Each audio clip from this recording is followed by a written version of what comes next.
Kakinada port వాటాల కేసులో మాజీ ఎంపీ విజయసాయిరెడ్డిని సిఐడి అధికారులు విచారించారు. విచారణలో సాయిరెడ్డి ఎవరిని ఇరికిస్తారో అని వైసీపీ పెద్దలు భయపడుతూ వచ్చారు. అనుకున్నట్లుగానే ఆయన జగన్ కోటగిరిలో కీలకంగా వ్యవహరించే వైవి సుబ్బారెడ్డి, ఆయన కుమారుడి విక్రాంత్ రెడ్డిపై బాంబులు పేల్చారు.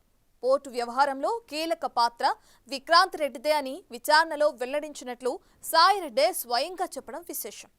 ఈ కార్యక్రమంలో విచారణ తర్వాత ఆయన జగన్ భవిష్యత్తుపై చేసిన వ్యాఖ్యలు, జగన్ కోటరీని టార్గెట్ చేసిన తీరు వైసీపీ వర్గాల్లో కలకలం రేపుతున్నాయి.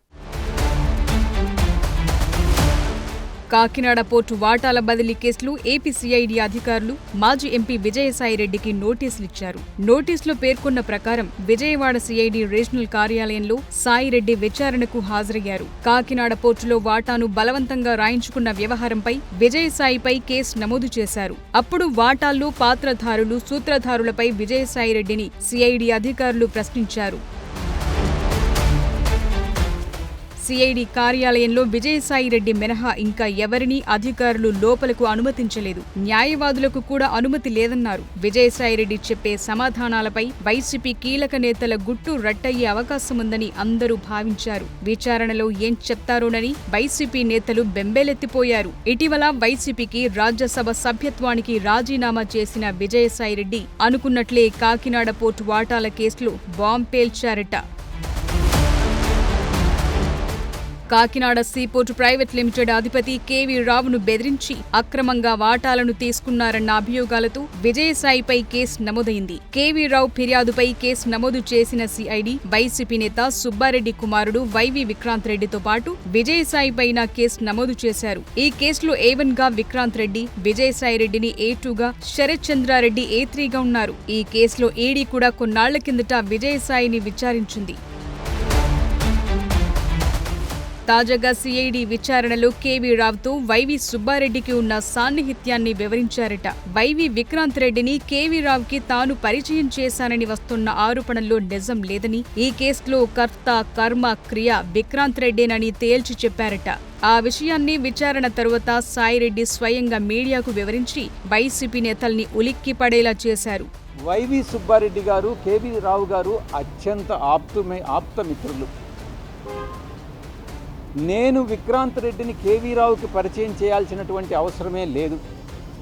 సుబ్బారెడ్డి గారు ఎప్పుడు అమెరికా వెళ్ళినా కూడా కాలిఫోర్నియాలో కేవీ రావుకు ఉన్నటువంటి ఒక రాజభవనంలో నివసిస్తారు. అలాంటప్పుడు నేను విక్రాంత్ రెడ్డిని కేవీ రావుకి పరిచయం చేయాల్సిన అవసరం లేదు.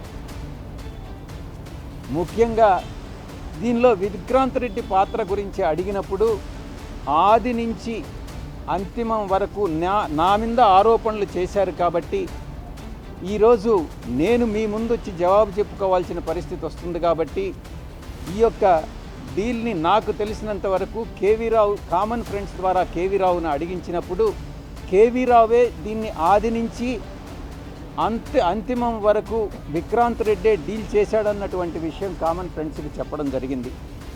ఆ విషయాన్నే నేను సిఐడి వారికి చెప్పాను. ఈ సందర్భంగా వైసీపీకి రాజీనామా చేయటంపై విజయసాయిరెడ్డి కీలక వ్యాఖ్యలు చేశారు.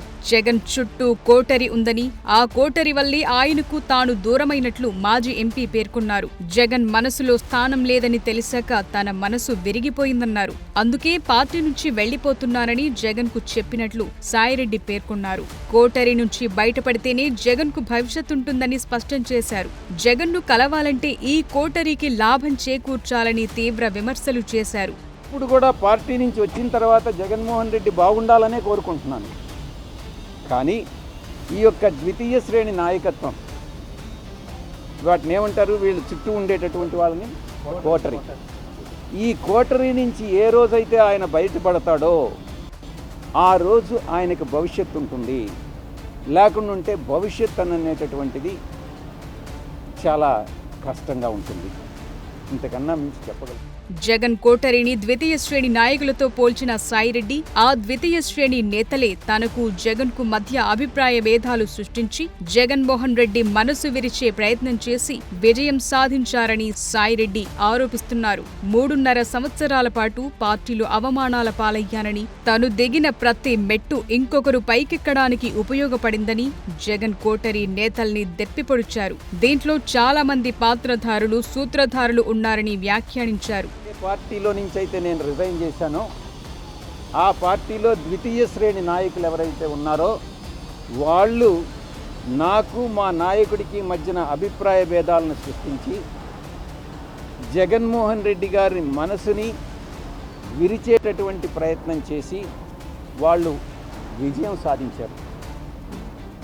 3.5 సంవత్సరం పాటు అవమానాలకు పాలై నేను దిగినటువంటి ప్రతి మెట్టు కూడా కొంతమంది పైకెక్కడం జరిగింది, వాళ్ళు పైకెక్కేదానికి ఉపయోగపడడం జరిగింది. దీంట్లో చాలామంది పాత్రదారులు, సూత్రధారులు ఉన్నారు. దీంట్లో ఈ పార్టీ నుంచి వెళ్ళిపోయిన దానివల్ల నేను ఏ విధంగానూ నష్టపోవట్లా. జగన్ అధికారంలోకి వచ్చిన తొలినాళ్లలో కూడా విజయసాయిరెడ్డి వైసీపీలో నంబర్ 2గా వెలుగొందారు. పార్టీతో పాటు ప్రభుత్వ వ్యవహారాల్లో కూడా చక్రం తిప్పారు. అయితే ఎప్పుడైతే సజ్జల రామకృష్ణారెడ్డికి ప్రాధాన్యత పెరిగిందో జగన్ ఆయన్ను పక్కన పెడుతూ వచ్చారు. సజ్జలతో పాటు వైవి సుబ్బారెడ్డి, పెద్దిరెడ్డి రామచంద్రారెడ్డిల మాటే జగన్ దగ్గర చెల్లుబాటయ్యేదంటారు. ఆ ముగ్గురే జగన్ కోటరీగా ఫోకస్ అయ్యారు. ఆ క్రమంలో కాకినాడ పోర్టు వాటాల కేసులో వైవి సుబ్బారెడ్డిని డైరెక్ట్ గా ఇరికిస్తున్న విజయసాయిరెడ్డి జగన్ కోటరీని ఆ స్థాయిలో టార్గెట్ చేస్తుండటం వైసీపీ వర్గాల్లో తీవ్ర చర్చనీయాంశంగా మారింది. మరి తన భవిష్యత్పై విజయసాయిరెడ్డి చేసిన సూచనలను జగన్ పాటిస్తారో లేదో చూడాలి.